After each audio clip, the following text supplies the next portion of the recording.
En estos momentos de pandemia ha tomado relevancia todo lo que tiene que ver con la epidemiología y la salud pública. Pero no solamente nos debemos quedar en el término como tal de qué es epidemiología y qué es salud pública, sino nosotros como profesionales de salud visual, en dónde estamos ahí parados en ese momento de la epidemiología y la salud pública, para qué nos sirven, pero sobre todo cómo nos podemos apropiar de ellas para el beneficio de nuestros pacientes, de nuestra atención y de nosotros mismos como profesionales. Bienvenidos a la sección Salud entre Ojos.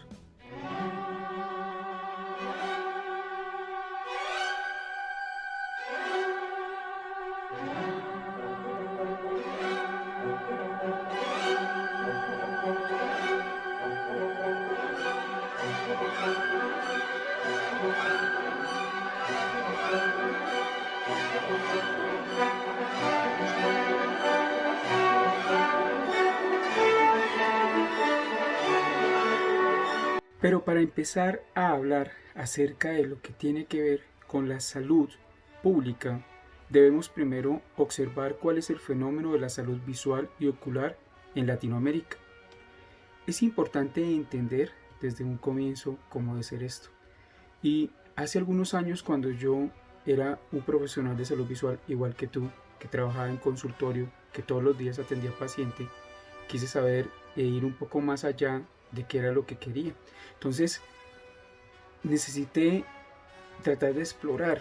Entonces, llegué a hablar con mi pareja del momento y le dije, amor, necesito en este momento realizar un estudio más profundo y quiero hacer una especialización, una maestría.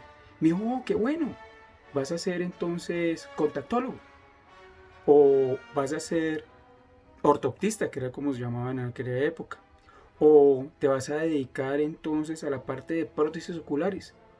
Y yo le dije, no, todo eso me parece fabuloso, está dentro de las competencias, pero quiero ir y quiero ahondar en algo más allá. Y ese más allá era hacer una cosa que se llamaba salud pública y epidemiología. Oh, qué decepción, porque desafortunadamente en su momento el contexto era que las personas que estudiaban salud pública y epidemiología pues iban a morir literalmente de hambre y no iban a poder tener desarrollo en esta clase de niveles de la salud. Pero bueno, uno va y se apalanca y habla con los papás y los papás creían en su momento exactamente lo mismo, que si usted, como se ve en la gráfica, que es bastante diciente y graciosa, pues no, consideraban que simplemente usted tenía que enfocarse en lo que tenía que ser, en la parte de la especialidad de lo que usted estudió, o si no, también podría morir de hambre. Y a lo último, fui y le comenté a los amigos, les pregunté, oigan, muchachos, mire que voy a hacer eso. Oh, qué bien, vas a ser especialista en lentes de contacto. No, en salud pública. Y todos preguntaban, ¿pero por qué? ¿Cómo se le ocurre? ¿Usted? Si su profesión no le da para eso, está destinado a otra clase de profesiones. Pues realmente y la motivación más grande es entender, y como sigo siendo totalmente creyente, que la salud pública es el comienzo y la base de absolutamente todo. Tú puedes tener una excelente base en la parte técnica de hacer todo lo que nosotros hacemos normalmente en consulta. Pero si no comprendo de dónde sale todo, desde lo más básico que son las políticas públicas que tiene cada país, no voy a comprender hacia dónde voy a apuntar, pero sobre todo cómo voy a hacer para suplir las necesidades básicas e insatisfechas que tiene nuestra población en los aspectos de salud. Diciendo esto, entonces tenemos que entrar a hablar y preguntarnos qué es la salud pública. Entonces, tenemos para eso que hablar de qué es la salud pública moderna, porque nos hablaban por allá cuando estuvimos en la universidad que inclusive a algunos nos parecía hasta aburrido en su momento y nos quedábamos hasta dormidos, ¿cierto? ¿Qué era la salud pública? Y hablemos de que la salud pública en este momento es que todas las personas puedan acceder a servicios de salud con calidad y sin tener que experimentar dificultades de tipo financiera. Es decir, que los sistemas de salud que tenemos actualmente en cada uno de nuestros países latinoamericanos permitan el acceso y la oportunidad a esos servicios de salud que tenemos. Por eso es que es tan importante que nosotros, los profesionales de salud visual, estemos incluidos dentro de ese sistema de salud, que seamos la puerta de la atención primaria de la salud visual y ocular. Pero también tenemos que hablar de otro aspecto muy importante cuando hablamos de qué es la salud pública moderna. Y ese aspecto importante tiene que ver directamente con que los países deben aprovechar al máximo el capital humano que usted tiene. Porque en salud pública es requisito sine qua non que el capital humano, es decir, usted, profesional de la salud que se formó muchas veces con mucho esfuerzo para poder estudiar, para poder capacitarse, para poder hacer posgrados, tiene que ser la base de la pirámide que tiene que ver con la atención en salud. Es decir, que por eso es importante todo lo que en Latinoamérica se está pidiendo, y más que lo estamos viendo ahorita de pandemias, en donde haya una serie de contrataciones directas, pero sobre todo bastante buenas y reguladas y dignas para el profesional de salud. No más esas prestaciones de servicios, no más esos contratos por ventas o por comisiones. ¿Cuántas veces no nos pasa que nos contratan en el consultorio, piden que prácticamente llevemos hasta el paciente? Doctor, claro, acá está el espacio, pero usted debe traer el estuche de diagnóstico, la caja, la montura, la silla, el queratómetro, absolutamente todo. Es como si yo le pidiera entonces al urgenciólogo que él fuera y entonces con el paciente infartado. Acá le traigo el paciente infartado para poder trabajar. Es totalmente incorrecto y es una cosa que tenemos que velar, porque nosotros a nivel gremial, pero sobre todo consolidados como una profesión digna que somos, comencemos a trabajar de manera mancomunada. Pero viene otro tema muy importante y es la apropiación de lo que yo soy y el contexto de lo que yo soy. Y hasta el momento los que me están viendo me dirán, pero bueno, Gabriel, ¿y eso qué tiene que ver conmigo? Yo soy optómetra, eso no tiene nada que ver conmigo. Pues querido amigo, amiga, te voy a contar, si tiene que ver todo contigo.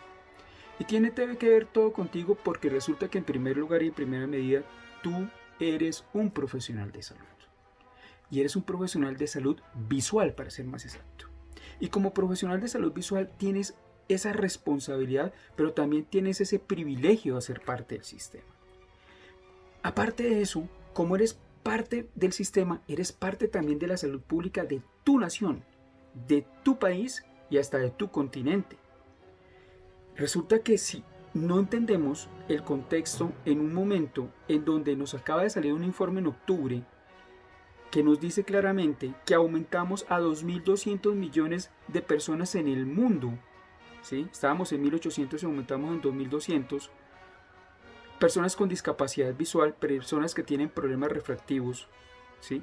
Y el 30% de esas personas lo ocupa Latinoamérica. Pues imagínate la gran responsabilidad que tú tienes por ser profesional de la salud visual.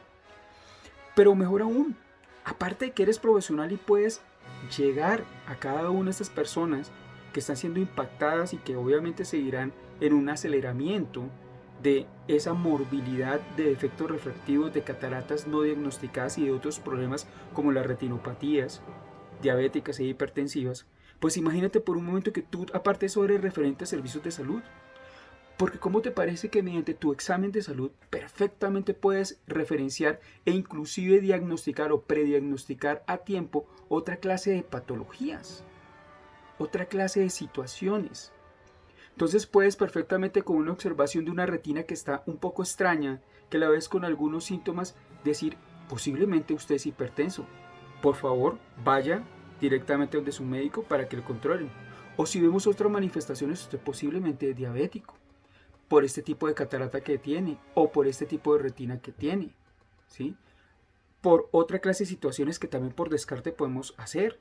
El tema de las agnosias, el tema de las dislalias, de las discalculias, de las dislexias, de todo lo que tiene que ver con el crecimiento y la evolución normal y el desarrollo normal de los seres humanos en primera infancia.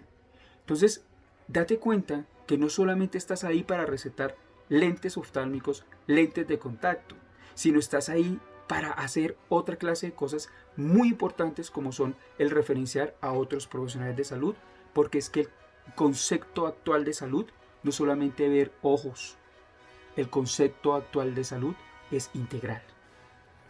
Súmale a eso que como eres un profesional de salud visual, eres el eje fundamental de un tema que es la dirección científica y toda la parte del manejo técnico de los insumos médicos sobre medida, es decir, de esos lentes de contacto, de esos lentes oftálmicos y de todo lo que tiene que ver con prótesis oculares y demás insumos a nivel visual y ocular. Diciendo esto, creo que son razones suficientes y de peso para que entendamos que somos una parte fundamental en la salud pública de Latinoamérica. Muy bien, pero recuerden que aparte de eso, no podemos quedarnos en el concepto único, porque sí está bien que la optometría nos ayuda y tiene ese balance casi perfecto entre la parte clínica y la parte comercial, porque estamos ligados en muchos aspectos, bien sea la venta del producto o al prescribir el producto, o aquellos que están en óptica, pues también a la parte de la venta de ese producto. Pero es que lo suyo no solamente es el negocio, socio. Lo suyo es que usted realmente estudió para ser un profesional de salud. Y por más que le encante vender lentes de contacto, lentes oftálmicos, montar unas grandes infraestructuras como son las ópticas y vender de todo lo que tiene que ver con la parte de armazones ópticos, recuerde que es que usted estudió para ser profesional de salud. O si no, pues simplemente serías un vendedor de algo de tipo comercial, en este caso lo que son los insumos de tipo óptico. Y algunos entonces me dirán, ¿y eso entonces para qué me sirve a mí saber datos de salud pública y saber datos de epidemiología? Eso yo no lo veo relevante. Lo mío es la parte de comercio. Pues te voy a contar que sí también lo puedes utilizar. Cuando tú tienes un correcto manejo de cómo son las tendencias estadísticas epidemiológicas de tu zona, de tu área de influencia, de tu región, puedes hacer unas campañas de mercadeo correctas y apropiadas dependiendo de la caracterización de ese paciente o cliente, si lo quieres llamar y eres muy afín a la parte comercial, perfectamente lo puedes hacer. Pero también te sirve en el momento de comprar y hacer compras asertivas de insumos y de productos. Recuerda que el tema de adquirir cosas que de pronto no son lógicas y no son válidas, pues va en contra de tu negocio. Un ejemplo, alguna vez que fui a una charla le pregunté a las personas de la región, cuénteme, ¿y usted sabe cuántos en este momento miopes tiene en su región? No tenemos idea. Perfecto. ¿Cuántos lentes de contacto tiene usted disponibles para personas miopes en su región? No, doctor, yo más o menos tengo el 80%. Me parece fabuloso. Pero resulta que la mayoría de su región no son miopes, son hipermétropes. Y los pocos miopes que había una empresa con varios oftalmólogos que hacían unas muy buenas adherencias y resulta que operaban a todos los pacientes con miopía y estigma miópico que tenían. Es decir, que en esa región la posibilidad de adquirir un miope o tener un miope que entrara a tu consultorio era casi mínima. Otra cosa que nos puede ayudar muchísimo es en la generación de planes masivos de atención. Yo puedo encasillarme y saber directamente hacia dónde debo llegar, ¿sí? Hacia dónde puedo. Si yo tengo la posibilidad de hacer identificación de pacientes con presión intraocular elevada, de hacer campañas de promoción y prevención en contra del glaucoma, pues ¿por qué no poder desarrollar esa clase de programas que igual están conexos a tu parte comercial? Pero obviamente va a servir también desde el punto de vista de prevención y promoción de la salud. Estás haciendo dos cosas en una sola. Pero súmale a eso que podemos plantear con base a esto también inducción de diferentes productos que nos muestran las casas comerciales, porque tengo identificado cuáles realmente son los pacientes que yo estoy atendiendo en mi región y cuáles son los pacientes que normalmente a mí me llegan por estadística a mi consultorio. Pero súmale a eso que también me serviría entonces para tener una muy buena rotación de stock, porque recordemos que los armazones normalmente no les sirven para todas las clases de correcciones. Y lo mismo pasa con los lentes de contacto, las curvas bases y los poderes obviamente varían dependiendo de la tendencia que tenga y sobre todo la parte refractiva. Obviamente esto hace que yo mantenga unos planes de adherencia al cliente y cada día sea muchísimo más asertivo desde el punto de vista comercial. Pero bueno, pasemos a otro punto. Otros me dirán, no Gabriel, pero lo que pasa es que a mí lo comercial no me gusta. Yo no estudio optometría para vender. Yo estudio optometría porque soy un excelente clínico. Y es totalmente válido. Entonces, ¿qué te digo a ti que eres un excelente clínico? También te sirve. ¿Por qué? Porque es que resulta que conocer el concepto de la salud pública, siendo un excelente clínico, te va a llegar a tener una buena metodología diagnóstica con base a todas las tendencias epidemiológicas que tú tienes y que vas encontrando cada vez que lees estudios y cada vez que caracterizas tu región. Pero aparte de eso, te va a servir a ti para hacer una excelente adherencia de guías y protocolos clínicos. Es decir, que cada día yo me adhiera más a estos protocolos, a estas guías, y yo pueda ser más asertivo, no solamente en el diagnóstico, sino también en el tratamiento y en la posible corrección de lo que yo diagnostique en ese paciente. Pero súbele a eso que aparte de eso voy a tener una asertividad casi perfecta de la parte diagnóstica, pero sobre todo de la parte de corrección y de la parte de manejo correctivo. Nos sirve también para hacer investigación.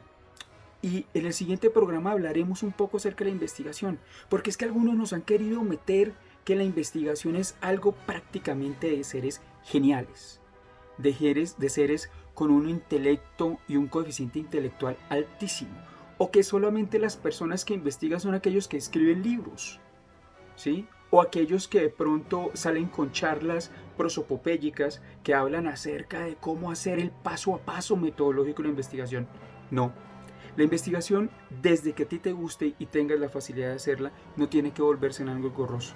Y en el próximo capítulo vamos a hablar cómo hacer investigaciones de una manera muy inteligente, pero sobre todo de una manera fácil, sencilla y que a ti te guste.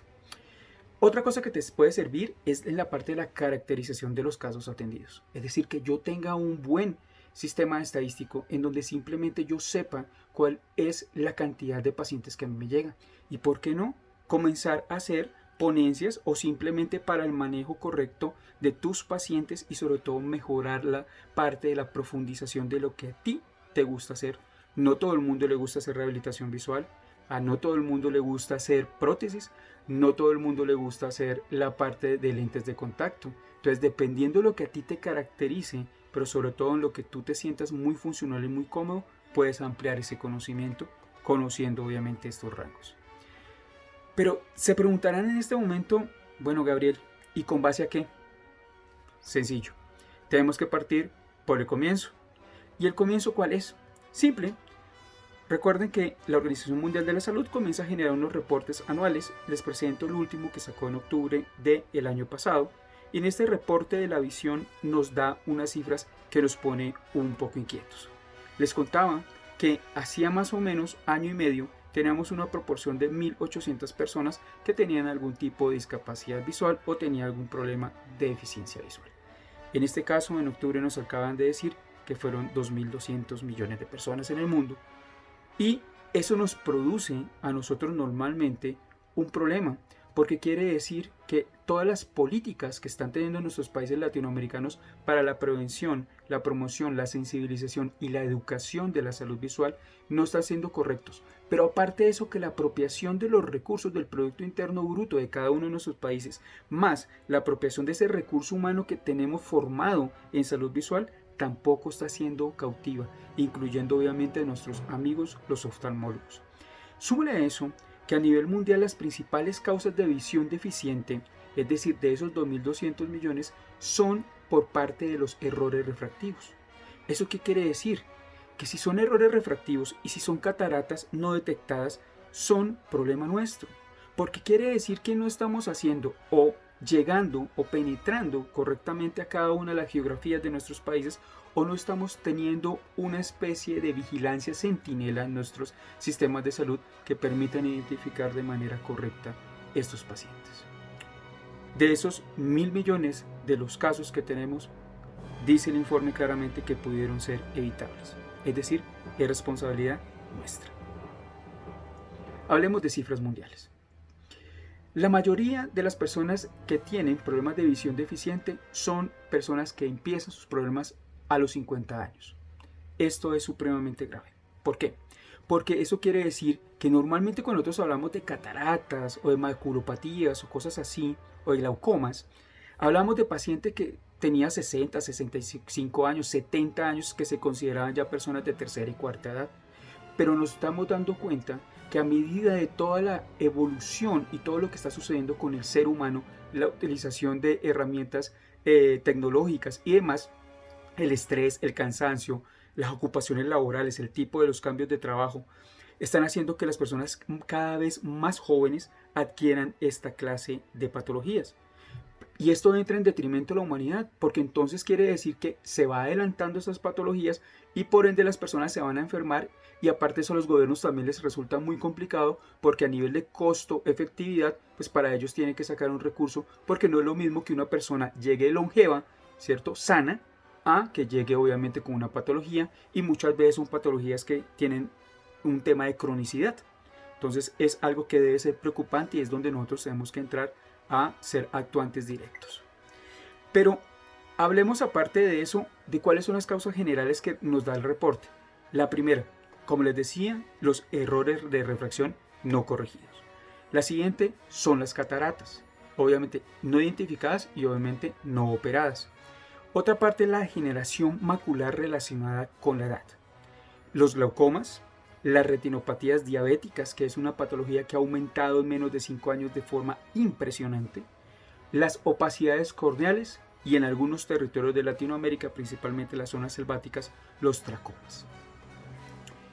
Recordemos aparte de eso que el programa de Visión 2020, que hablaba del derecho a la visión, en el 2004 nos planteó desde la OMS y la Organización Panamericana de la Salud que teníamos que disminuir de una forma dramática todo lo que estaba sucediendo a nivel de salud visual y ocular en nuestro continente. Y realmente existió la voluntad.